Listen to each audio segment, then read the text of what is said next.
mendengarkan Engkau berfirman kepada kami. Kami buka hati kami, penuhi kami dengan Roh-Mu yang kudus ya Tuhan, agar firman Tuhan yang kami dengar bertumbuh dan berbuah. Biarlah nama Tuhan dipuji, dipermuliakan.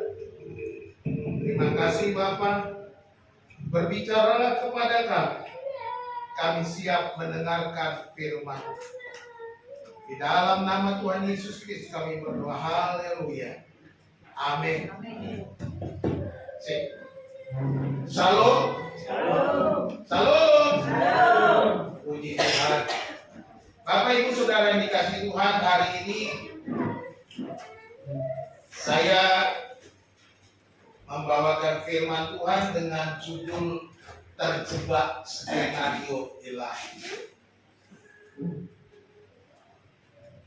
Bapak Ibu, ini gambar orang yang mendaki gunung bersalju. Saya ambil dari Google. Saat mendaki gunung, mereka ada di suatu tebing di mana sisinya mereka harus berhati-hati karena ada jurang yang dalam yang membuat situasi mereka harus berjaga-jaga. Namun tiba-tiba dari atas ada longsoran salju. Kita bisa membayangkan situasi yang terjepit, situasi yang kritis, dan mereka harus menghadapi suasana atau situasi yang tertekan. Di sisi satu ada jurang, dari atas ada longsoran salju yang mengejar mereka, dan itu membuat mereka berada dalam bahaya. Bapak Ibu yang dikasihi dalam Tuhan, hari ini kita akan belajar bersama-sama. Kadangkala kita menghadapi situasi yang sama seperti pendaki gunung itu. Di dalam kehidupan kita sehari-hari, seringkali kita juga menghadapi situasi yang terjepit. Kita akan belajar bersama dari firman Tuhan yang dialami bangsa Israel. Kita membaca kitab Keluaran pasal 14 ayat 1 sampai ayat yang keempat. Keluaran 14 ayat 1 sampai 4, demikian firman Tuhan. Berfirmanlah Tuhan kepada Musa, demikian: katakanlah kepada orang Israel supaya mereka balik kembali dan berkemah di depan Pi-hahirot antara Migdol dan laut, tepat di depan Baal Zephon. Berkemahlah kamu di tepi laut. Maka Fir'aun akan berkata tentang orang Israel, mereka telah sesat di negeri ini, padang gurun telah mengurung mereka. Aku akan mengeraskan hati Fir'aun sehingga ia mengejar mereka, dan terhadap Firaun dan seluruh pasukannya aku akan menyatakan kemuliaanku sehingga orang Mesir mengetahui bahwa akulah Tuhan. Lalu mereka berbuat demikian. Bapak Ibu Saudara dikasihi Tuhan, bangsa Israel baru keluar dari Mesir. Mereka berjalan belum menyeberang ke tanah perjanjian.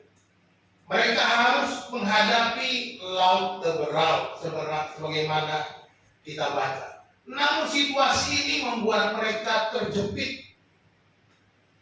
Keadaan terjepit ini bukan keteledoran Tuhan, tetapi bagian daripada rencana Tuhan. Tuhan sengaja menuntun mereka berkemah di tepi laut di daerah Pi-hahirot. Jelas sekali Tuhan berkata kepada Musa, memberi perintah supaya orang Israel kembali berbalik dan berkemah di Pihahirot dekat Baal Zephon. Situasi itu membuat mereka berada di tepi laut keberapa. Tapi di sini kita belajar bahwa kebaikan Tuhan selalu ada di dalam situasi-situasi yang buruk. Kebaikan Tuhan tidak pernah pergi dari orang-orang percaya sekalipun menghadapi situasi yang buruk. Kita melihat di sini ada 3 hal yang kita pelajari dalam firman Tuhan pada hari ini. Yang pertama, kadangkala Tuhan membawa kita melewati jalan buntu. Kadangkala saudara dan saya, umatnya, orang percaya melewati jalan buntu. Seperti bangsa Israel pada saat itu. Dikatakan oleh berfirman Tuhan kepada Musa, perhatikan. Ini adalah firman Tuhan. Ini adalah perkataan Tuhan. Apa kata Tuhan kepada Musa? Katakanlah kepada orang Israel supaya mereka balik kembali dan berkemah di depan Pihahirot antara Migdol dan laut, tepat di depan Baal Zephon. Berkemahlah kamu di tepi laut. Jelas sekali ini adalah perintah Tuhan. Tuhan yang mengatur, Tuhan yang menyuruh mereka melewati jalan buntu. Kadangkala kita juga di dalam kehidupan kita selalu banyak jalan buntu yang kita hadapi. Kita perhatikan skenario Tuhan sengaja menyuruh Musa memberi perintah agar bangsa Israel berbalik. Perhatikan, sudah berjalan lalu suruh balik lagi. Kemarin saya pergi ke 3 Raksa. Keluar di tol Bitung, ikutin map, ikuti terus. Keluar di tol itu suruh belok. Saya bingung, kok ini kayaknya arahnya ke Tangerang. No problem, gak apa-apa, saya kuat. Saya dalam nama Yesus kuat. Amin. Jangan takut, bukan ketakutan.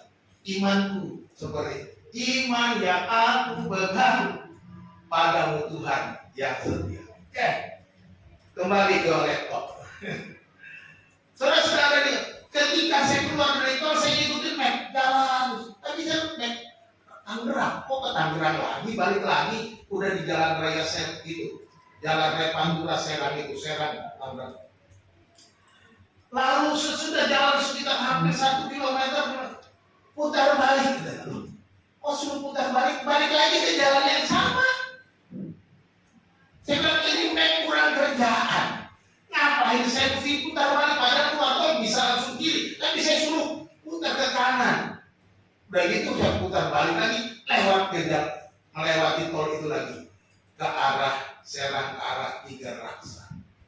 Kadang-kala kita kebingungan, kenapa Tuhan menyuruh mereka balik lagi? Dan Tuhan bilang jelas sekali, berkemahlah di Pihahirot antara Migdol dan laut di depan Baal Zephon, katanya. Mereka berkemah di tepi laut. Perhatikan, secara geografi ini sebuah jalan buntu, sebuah jebakan fisik. Mereka berada di tengah, ada di situasi di mana mereka tidak mungkin melewati laut itu. Secara logika, secara mereka berpikir, bagaimana ini, kenapa kita sudah berada di tepi laut? Bapak Ibu yang dikasihi Tuhan, kita perhatikan mengapa sih Tuhan juga membiarkan orang itu melewati jalan buntu. Mengapa juga kita juga kadang-kadang menghadapi jalan buntu di dalam kehidupan kita. Kita belajar di sini agar bangsa Israel mengandalkan Tuhan. Kita tahu bahwa bangsa Israel sudah 400-an tahun ada di Mesir. Mereka sudah tidak lagi mengenal atau tidak lagi hubungannya baik dengan Tuhan. Banyak mereka terpengaruh oleh budaya dan penyembahan di Mesir. Walaupun mereka dipermudah, bagaimanapun juga situasi, kondisi, lingkungan akan mempengaruhi cara berpikir mereka, cara kehidupan mereka.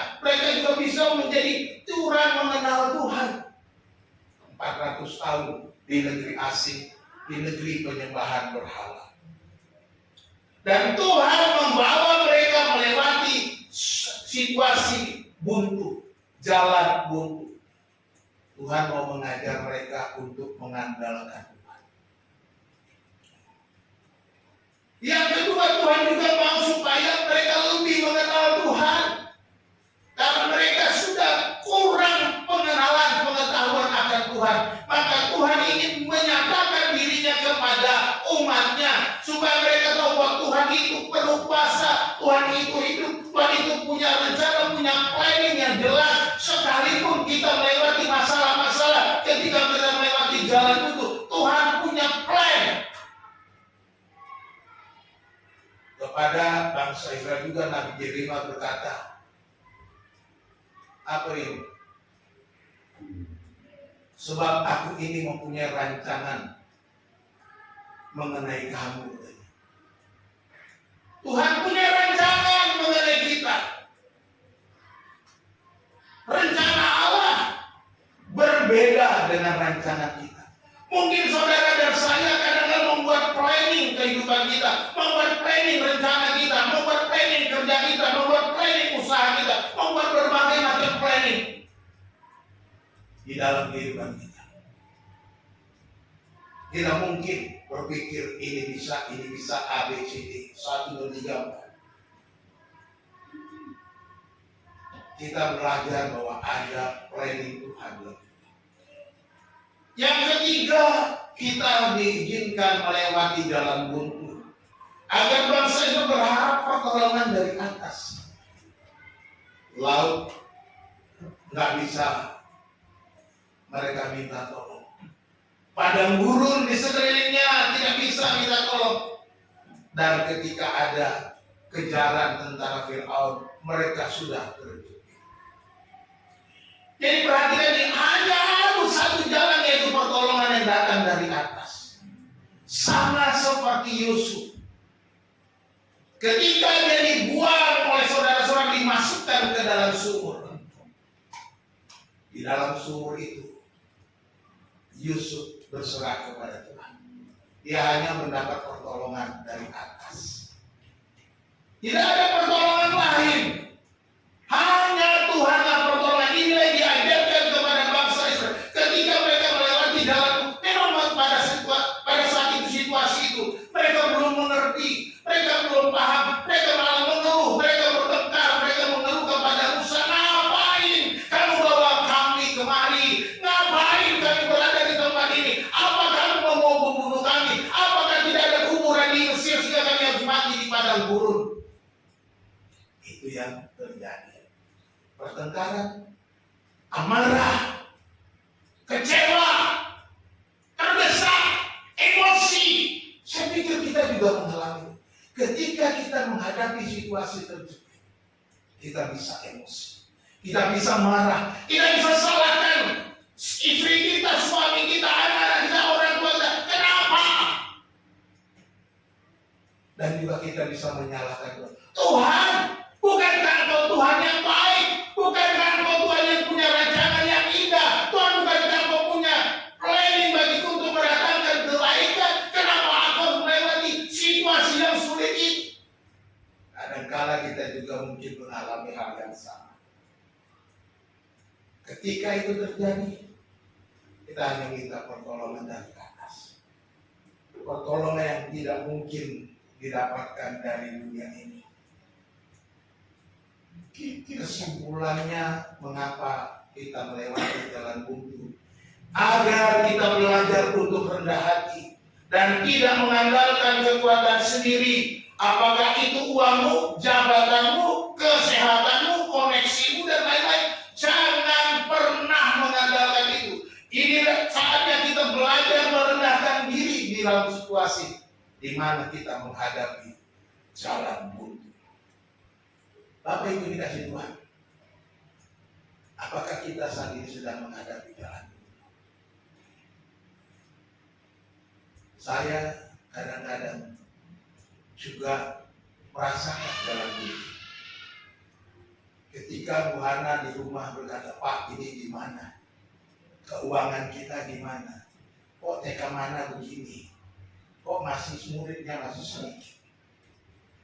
Saya terdesak. Saya juga berpikir. Saya cuma bilang kepada Tuhan, saatnya kita merendahkan diri. Saatnya kita bersyukur, saatnya kita mengandalkan Tuhan. Terserah maunya Tuhan, kita mau dibawa kemana. Itu yang saya katakan. Walaupun dalam hati saya berat, saya bergumul, saya berpikir keras, tapi saya percaya Tuhan tak akan pernah membiarkan. Saya katakan sekalipun kita melewati situasi, menghadapi situasi ini, saya percaya pasti ada jalan keluar, pasti ada solusi. Tuhan tidak pernah kewalahan. Saya katakan ada banyak di dunia ini orang berdoa kepada Tuhan. Miliaran orang berdoa kepada Tuhan. Tuhan gak pernah kewalahan menjawab satu persatu doa-doanya. Amin. Bapak Ibu dikasih Tuhan, saatnya kita menjadi rendah hati. Bahwa apapun yang kita punya, kalau kita punya harta, uang, tidak punya jabatan, punya kedudukan, kesehatan, koneksi dan lain sebagainya, jangan andalkan itu. Andalkan pertolongan Tuhan.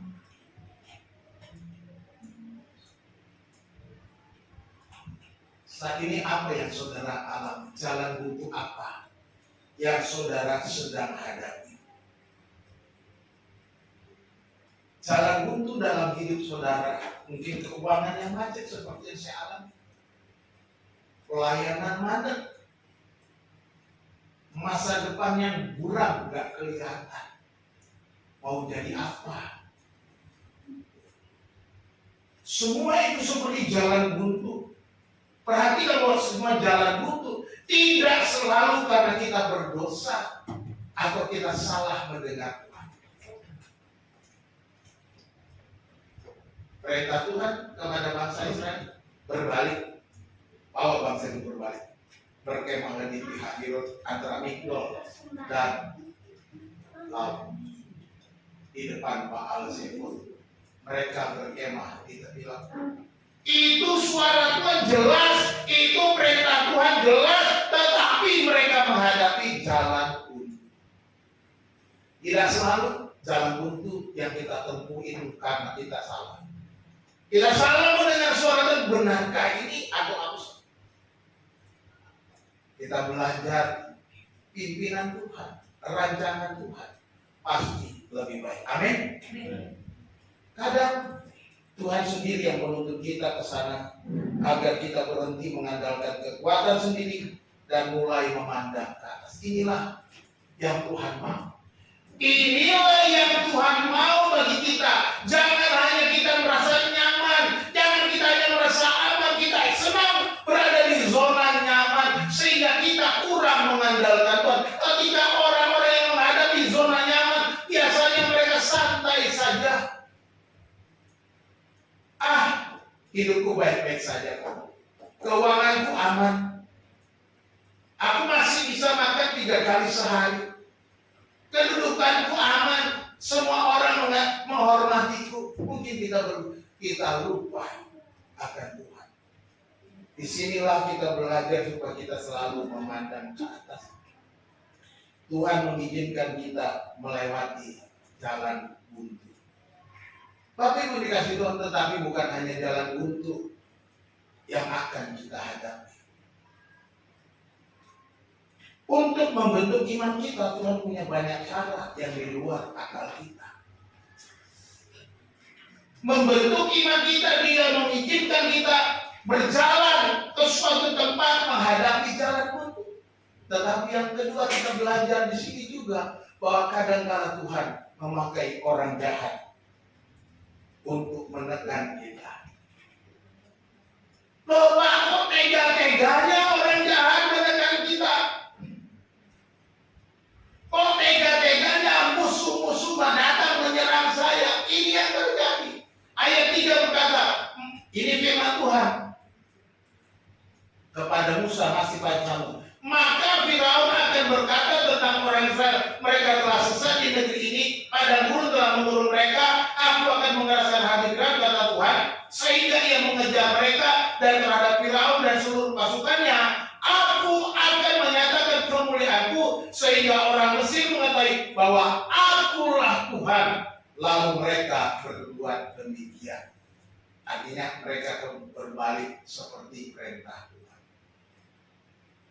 Firaun di dalam kehidupan kita itu adalah orang yang Tuhan pakai untuk menekan bangsa Israel, juga menekan hidup.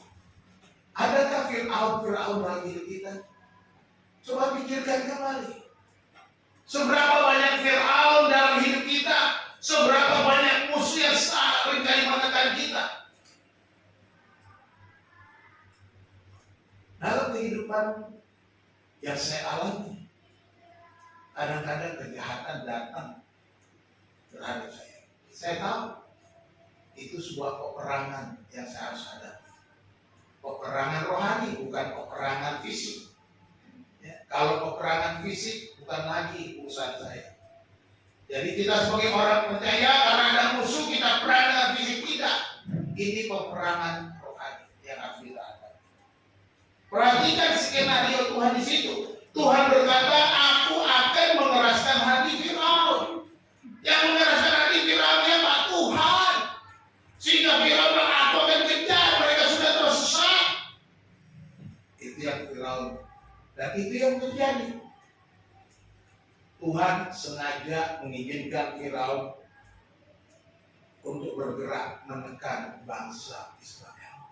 Bangsa Israel sedang berkemah di Pihahirot itu. Mereka terjebak dengan laut berlaut dan serangan musuh, serangan Firaun. Firaun menggebu-gebu mau mengejar kembali bangsa Israel. Sebab dia berkata, mereka sudah tersesat, mereka tidak kejar, kita bawa kembali di Mesir supaya mereka menjadi budak-budak kita, kembali bekerja di Mesir, menjadi budak gratisan.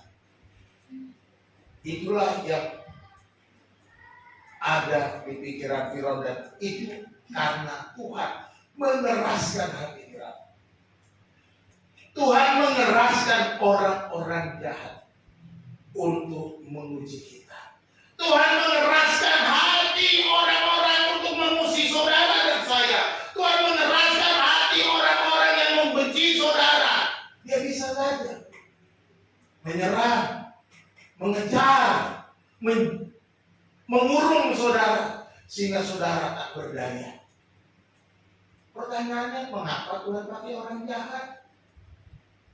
Mengapa Tuhan biarkan orang jahat datang?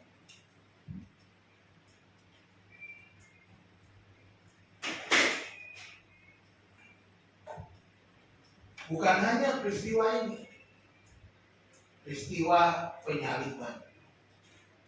Tuhan memakai Yudas Iskariot yang berkhianat. Seorang murid Yesus yang ada di antara ke-12 murid Yesus, yang sudah dipilih oleh Yesus, tetapi sebagai seorang yang berkhianat. Yesus bilang tentang Yudas, lebih baik dia tidak usah dilahirkan. Artinya pengkhianatan Yudas pun menunjukkan bagian skenario ilahi. Iblis berpikir bahwa dengan menyalibkan Yesus, menggunakan trik pengkhianatan seorang murid akan membuat Yesus gagal dalam rencana Allah. Perhatikan itu. Tetapi justru pengkhianatan itu dipakai oleh Tuhan, menyatakan kemuliaannya, menyatakan kemenangannya, bahwa Yesus yang mati di kayu salib, bangkit dan hidup kembali, naik ke surga, menyatakan kemenangan. Mengapa Tuhan menekan kita? Memakai orang jahat. Kita lihat di sini, Tuhan menggunakan kejahatan Firaun untuk menghukumnya. Tuhan berfirman, aku akan menghukum, perhatikan bahwa orang Mesir ini tidak akan kamu lihat lagi, katanya. Kalau kita baca bagian-bagian ayat. Kamu tidak akan melihat orang Mesir ini apa akan menghukum mereka. Kita lihat ketika mereka menyerang, mengejar bangsa Israel yang sudah menyeberangi laut Teberau, dan kemudian Tuhan menutup laut Teberau dan tentara Mesir yang ada di tengah-tengah laut itu tenggelam. Apa iya cerita ini benar, Pak? Pertanyaan kita kan begitu. Apa kira-kira dongengnya, Pak? Alkitab menceritakan peristiwa tenggelamnya tentara Firaun. Banyak orang meragukan bagaimana mungkin laut bisa terbelah.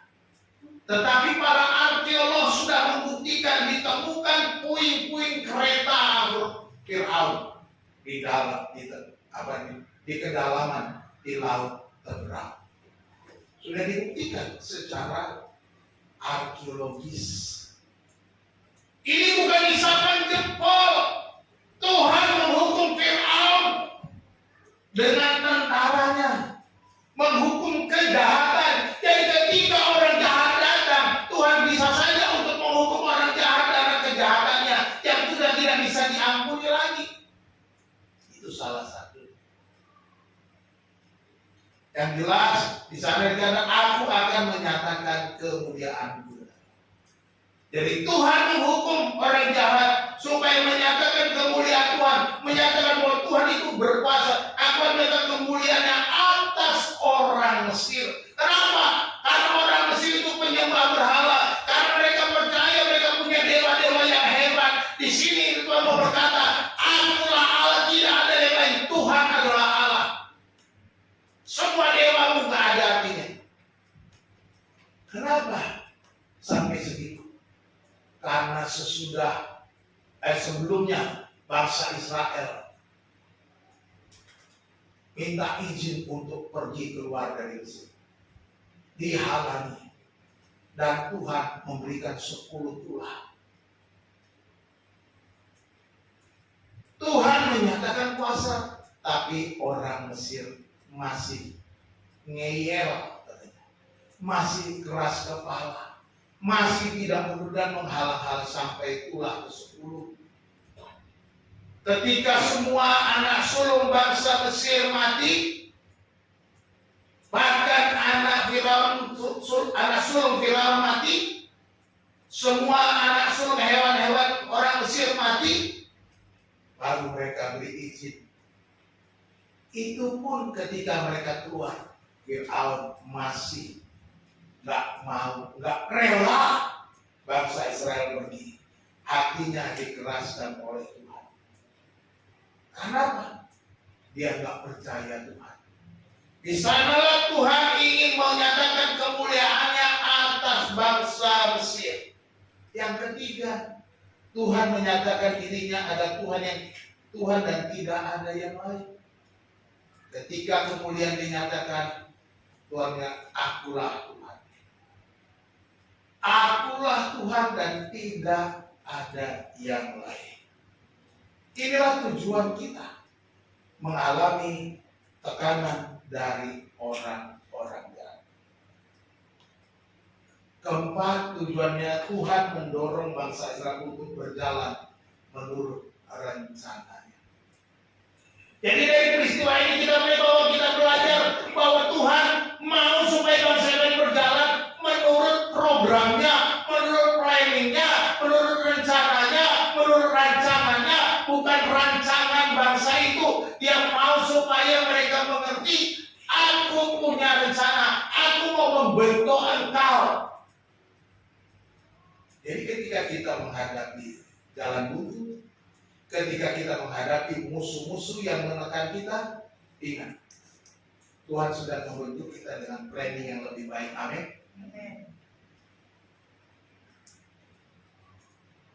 Kita sedang diuji supaya iman kita terus naik dan naik. Perhatikan adanya tekanan musuh. Apakah yang sedang kita hadapi?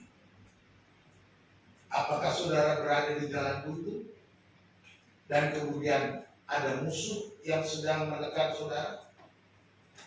Di dalam pekerjaan ada bos yang gak adil, atau ada orang yang memfitnah, ada musuh-musuh yang menyerang saudara, menekan kita. Ini sering terjadi, situasi terjepit. Tapi percayalah, kita masih dalam skenario ilahi. Amin.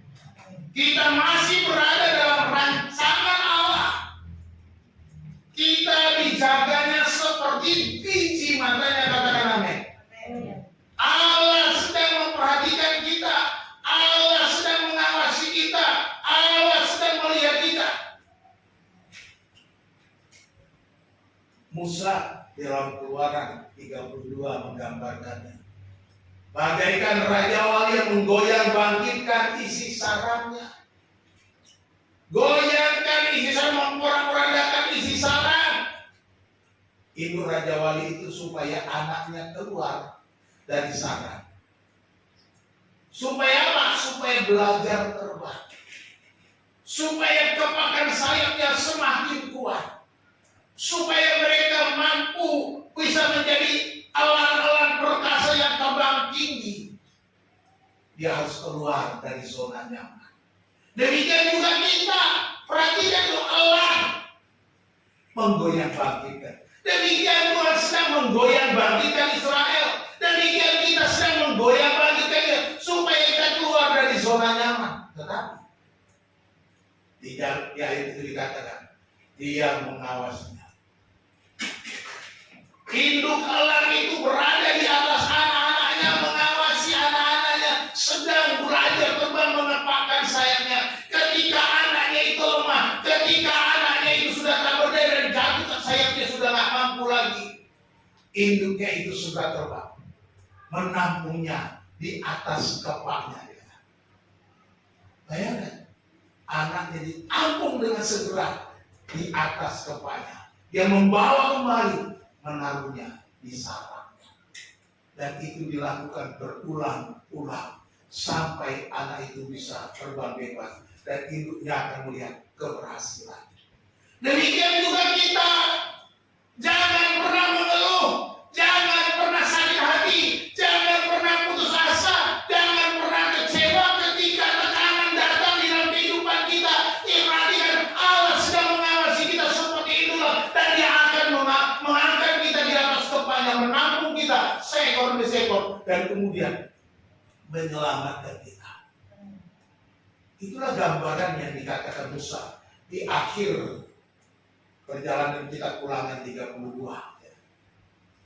Itu sebuah kesimpulan daripada perjalanan bangsa Israel. Tuhan memakai tekanan dari orang jahat.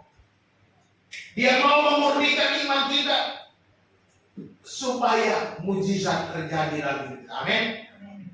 Tanpa adanya tekanan dari Firaun, Israel tidak akan pernah melihat kedahsyatan Laut Merah yang berbelah. Tanpa ada tekanan dalam hidup kita, kita tidak akan pernah melihat mujizat yang besar di dalam kehidupan kita. Tanpa ada masalah dalam hidup kita, kita tidak pernah melihat Allah bekerja. Dia mau bekerja di dalam hidup kita. Inilah kita umatnya.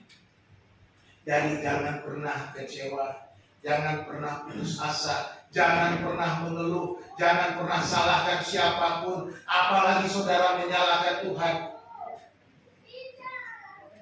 Tetapi bertahan, pandang ke atas, berseru kepada Dia, berharaplah kepadanya, percayalah. Ketika engkau mulai lemah, tak berdaya, induk elang itu akan menampung, memberikan kekuatan dan mengembalikan keberhasilan. Amin. Amin. Yang ketiga, sebagai sebuah kesimpulan, Tuhan tak pernah lalai menolong umatnya tepat waktu. Tuhan tak pernah lalai menolong kita tepat waktu. Waktu Tuhan pasti yang terbaik. Waktu Tuhan pasti yang terbaik. Saya ambil dari ayat 14-15. Firman Tuhan berkata, Tuhan akan berperang untuk kamu dan kamu akan diam saja. Tuhan akan berperang untuk kamu dan kamu akan diam saja. Tuhan yang akan mengalahkan musuhmu. Tuhan yang akan menghalau semua masalahmu. Tenang. Berfirmanlah Tuhan kepada Musa, mengapa engkau berseru-seru demikian kepadaku? Katakanlah kepada orang itu supaya mereka berangkat. Mujizat terjadi. Laut Merah terbelah. Ada pertolongan tempat baru. Bukan hanya itu, Tuhan juga menahan tentara Mesir dengan tiang awan menghalangi mereka. Sehingga mereka tidak dapat mengejar orang Mesir sampai mereka lewati laut mati itu. Dan mereka sampai di seberang. Dan ketika mereka sampai di seberang, tiang awan itu meninggalkan tentara Firaun. Membiarkan mereka mengejar. Membiarkan mereka masuk ke laut Teberau. Menjebak mereka. Menghukum mereka. Dan laut itu menutupi semua pasukan Mesir. Habislah. Bapak Ibu Saudara yang kasih Tuhan, Tuhan menolong tepat pada waktu. Kengerian itu didengar oleh bangsa-bangsa di seberang Laut Merah. Sehingga ketika mereka berjalan melewati bangsa-bangsa, suku-suku bangsa yang ada di seberang Laut Merah, sebagian orang berbangsa itu gemetar ketakutan. Karena ada hal yang ajaib, ada hal yang tidak masuk di akal. Bagaimana mungkin laut bisa terbelah? Bagaimana mungkin orang ini bisa berjalan di tengah-tengah dengan tanpa air? Mereka bisa santai melewati. Bahkan semua pasukan tentara rakyat Israel dan semua ternak-ternak mereka bisa lewat. Dan juga orang Mesir dihukum oleh Tuhan. Skenario Tuhan tak pernah gagal. Amin. Rancangan Tuhan tak pernah gagal. Perhatikan di sini. Bangsa Israel dijepit di Pihahirot antara laut Teberau atau laut mati dan kejaran daripada Firaun. Tetapi Tuhan menolong dengan cara yang ajaib. Situasi terjepit, situasi yang kritis, tapi Tuhan punya cara. Apapun yang kita hadapi, percayalah Tuhan punya cara. Amin. Tuhan punya cara, bahkan bermacam cara untuk menyelesaikan masalah kesehatan. Sekalipun miliaran orang di dunia ini menghadapi masalah, Tuhan punya cara menyelesaikan semua. Dan sini kita belajar skenario tak pernah gagal, bahwa kasih dan janji Tuhan tak pernah berubah. Kasih dan janji Tuhan itu tidak pernah berubah. Pasti digenapi untuk menjalankan rencana. Kasih Allah atas bangsa ini dan janji Tuhan atas bangsa Israel membawa mereka keluar dari Mesir kembali ke tanah perjanjian. Tanah yang dijanjikan kepada bapak leluhur mereka Abraham, Ishak dan Yakub. Itu janji Tuhan. Walaupun pada saat kritis itu orang Israel mengeluh, mengapa kau bawa kami ke padang gurun ini? Apakah tidak ada kuburan di Mesir? Itu yang mereka berpikir. Tetapi di sinilah Tuhan tidak pernah gagal dengan rencananya, dengan membelah laut Teberau. Mereka melihat pertolongan Tuhan, pimpinan Tuhan, rancangan Tuhan tidak pernah gagal, bahwa kasihnya kekal, bahwa janjinya kekal, janjinya tak berubah, ia setia pada janjinya, walaupun bangsa itu tidak setia, ia setia pada janjinya, walaupun saudara dan saya pun setia tidak setia kepada Tuhan. Kesetiaan Tuhan tak berubah. Inilah keajaiban yang harusnya kita syukur, yang seharusnya kita selalu bersyukur kepada Tuhan. Janji dan setia Tuhan tak berubah. Apa yang sudah dijanjikannya, pegang baik-baik. Firman Tuhan ini Alkitab saudara berisi banyak janji Tuhan. Berisi banyak janji-janji kemenangan. Walaupun saudara terjepit, pegang janjinya. Pegang janjinya. Ya. Sebagai orang percaya, jangan hanya berpikir saudara hidup nyaman terus. Oh, ikut Yesus pasti jalannya lurus-lurus terus. Ikut Yesus hidupnya enak terus. Jangan terbuai, itu ajaran setengah benar. Ya. Kalau ikut Yesus senang terus, itu ajaran setengah benar. Ya. Ikut Yesus pasti ada jalan keluar, apapun masalah. Jadi percayalah, Tuhan tak pernah gagal dalam rencananya. Rancanganku bukan rancanganmu. Seperti minyak air, demikianlah rancanganmu. Nggak bisa kita bandingkan rancangan Tuhan. Walaupun kita melihat situasi bangsa Israel bandel, dibuang, dijajah oleh orang Babel, dijajah oleh orang bangsa-bangsa Asyur, dijajah karena kenakalan mereka, kekerasan hati mereka. Tapi janji Tuhan tidak berubah. Mereka dibawa pulang kembali. Mereka dipimpin Tuhan untuk kembali membangun negeri mereka. Tuhan tak pernah berubah. Percayalah, ketika situasi saudara terjepit, Tuhan tidak pernah berubah.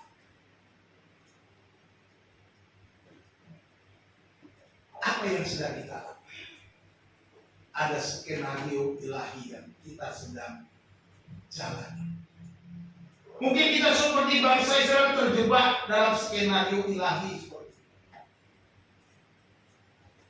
Kita belajar hari ini dari pengalaman bangsa Israel. Kadang-kala Tuhan membawa kita melewati jalan, nggak ada jalan keluar, tertutup, nggak bisa bergerak kemana-mana. Apa yang harus kita lakukan? Saat tidak ada jalan, datang dan berharaplah kepada Tuhan. Saat saudara menghadapi situasi nggak ada jalan lagi, nggak bisa buat apa-apa, datang dan berharaplah kepada Tuhan. Yang kedua, kita belajar dari pengalaman Israel. Tuhan menggunakan orang jahat juga untuk menekan kita. Sudah menghadapi jalan buntu, ditekan oleh musuh, ditekan oleh orang jahat, difitnah, malah kita dijatuhkan, kita mungkin merasa tertekan, stres. Apakah kita pernah mengalami situasi seperti ini? Kalau pepatah bilang sudah jatuh tertimpa tangga. Kemarin untung saya jatuh nggak ketimpa tangga. Ya, saya jatuh nggak ketimpa tangga, jadi masih jatuh doang, masih untung. Ya, kalau situasi ini terjadi, apa yang saudara lakukan? Saat ada banyak tekanan musuh, percayalah bahwa Tuhan melindungi kita, memproteksi kita, menjaga kita. Dia ada menjaga kita, Dia ada mengawasi kita. Kita orang percaya ada dalam pengawasan Tuhan. Amin. Dia mengawasi setiap saudara. Dia tahu. Dia katakan dengan janji di dalam 1 Korintus 10:13. Pencobaan-pencobaan yang kamu alami adalah pencobaan-pencobaan biasa yang tidak melebihi kekuatan manusia. Apabila kamu dicobai, Dia akan memberikan kepadamu jalan. Ada jalan keluar, sehingga kamu dapat menanggungnya.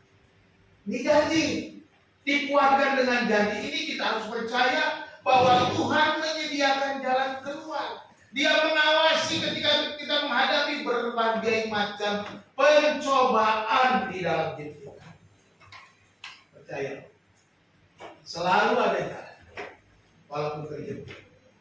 Yang ketiga, kita percaya bahwa rencana Tuhan tak pernah gagal.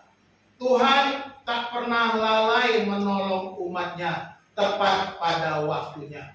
Tuhan tak pernah lalai menolong kita tepat pada waktunya. Selalu ada jalan. Selalu ada jalan saat tiada jalan. Orang bilang nggak ada jalan lagi. Kita mungkin nggak melihat jalannya, tetapi ada jalan yang Tuhan. Tak pernah Tuhan lalai menolong. Apa yang harus kita lakukan? Ini penting. Hari ini baca dan ingatlah janji Tuhan dan tetap percaya. Ini yang harus kita lakukan. Bahwa Dia tidak lalai. Pegang janjinya, pegang firman-Nya, apa yang difirmankannya, ya dan amin. Bapak Ibu yang dikasihi Tuhan, firman Tuhan adalah janji yang kekal. Dia tidak akan ingkar janjinya. Apapun yang sedang kita hadapi, Tuhan tak lalai. Tuhan tidak lalai. Rasul Petrus berkata, 2 Petrus 3 ayat 9, Tuhan tidak lalai menepati janjinya, sekalipun ada orang yang menganggapnya sebagai kelalaian, tetapi Ia sabar terhadap kamu, karena Ia menghendaki supaya jangan ada yang binasa, melainkan supaya semua orang berbalik dan bertobat. Supaya semua orang berbalik dan bertobat. Inilah Tuhan gak pernah lalai. Amin. Tuhan tidak lalai menepati janji. Walaupun kita anggap mungkin Tuhan lalai. Apa iya? Ya. Tidak ada kelalaian bagi Tuhan. Yang ada pendetamu bisa lalai. Ya. Orang tuamu bisa lalai. Sahabatmu bisa lalai.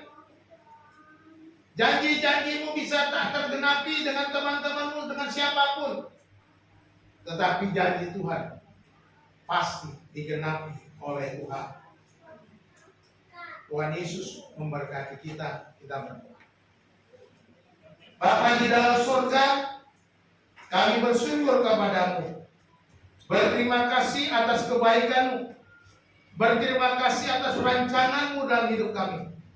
Berterima kasih untuk segala sesuatu yang kami hadapi. Walaupun hal itu bagi kami sesuatu yang tak masuk akal. Sesuatu yang tidak kami harapkan. Namun Tuhan mengizinkan kami melewati masa-masa sulit. Melewati jalan buntu. Melewati situasi yang terjepit dan kritis. Menghadapi musuh dan berbagai macam tekanan. Membuat kami kewalahan dan nyaris putus asa. Tuhan, pada pagi hari ini kami belajar daripada firman. Kami belajar untuk kebenaran yang Tuhan nyatakan kepada kami. Biarlah Tuhan menolong kami. Biarlah Engkau bekerja saat ini Tuhan. Apa yang Kau firmankan, apa yang Kau janjikan akan terjadi dalam kehidupan kami hari lepas hari. Terima kasih Bapa di surga. Ajar kami untuk setia kepada-Mu. Ajar kami untuk hidup menurut kehendak-Mu. Ajar kami untuk percaya mengandalkan keajaiban yang Tuhan nyatakan. Terima kasih Tuhan, hamba-Mu berhenti berbicara. Ya Bapa, biarlah Roh-Mu yang kudus mengingatkan kami saat kami menghadapi situasi terjepit. Tuhan ada dalam rencananya. Tuhan tak pernah lalai mengawasi kami. Terima kasih Tuhan. Dalam nama Tuhan Yesus kami berdoa. Haleluya. Amin. Thank